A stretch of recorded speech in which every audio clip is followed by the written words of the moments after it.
Salut à tous, c'est Anthony de Portmanette. Aujourd'hui, nous allons découvrir ensemble Crushed in Time, second jeu du studio français Draw Me a Pixel et qui, comme son prédécesseur, est un point and click assez similaire à Maniac Mansion, le tout enrobé d'une bonne couche de métafiction.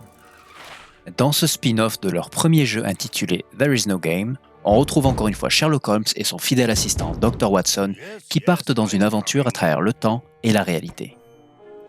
Le premier écran sur lequel on tombe lorsqu'on lance le jeu sert de sorte de didacticiel et vous apprend la mécanique de base du jeu, c'est-à-dire le clic, mais avec un twist, littéralement.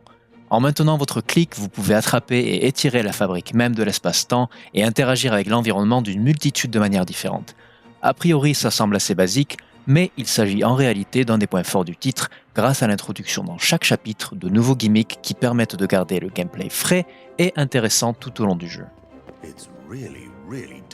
Autre point fort du titre, l'ambiance visuelle et sonore. Le jeu est coloré et bourré d'humour sans être lourdingue, chaque chapitre a sa propre identité visuelle et démontre encore une fois le soin et la créativité apportés au titre par les développeurs. Maintenant, parlons des choses qui fâchent. Si vous n'êtes pas emballé par les point and click, il y a peu de chances pour que ce jeu soit fait pour vous. On retrouve malheureusement un problème souvent inhérent à ce genre de jeu, c'est-à-dire des énigmes pas forcément toujours logiques, voire un peu tirées par les cheveux, et du coup on se retrouve bien souvent à tenter toutes les interactions possibles dans une scène jusqu'à tomber finalement sur celle qui nous permettra de continuer. Ça peut être un peu frustrant, surtout que le jeu n'est pas du tout flexible dans les solutions aux énigmes, et parfois une interaction peut se révéler infructueuse simplement parce que votre personnage n'était pas positionné exactement là où les développeurs l'exigeaient. Fort heureusement, le jeu dispose d'un système d'indices plutôt généreux qui, si besoin, vous orientera vers la solution aux énigmes sur lesquelles vous bloquez.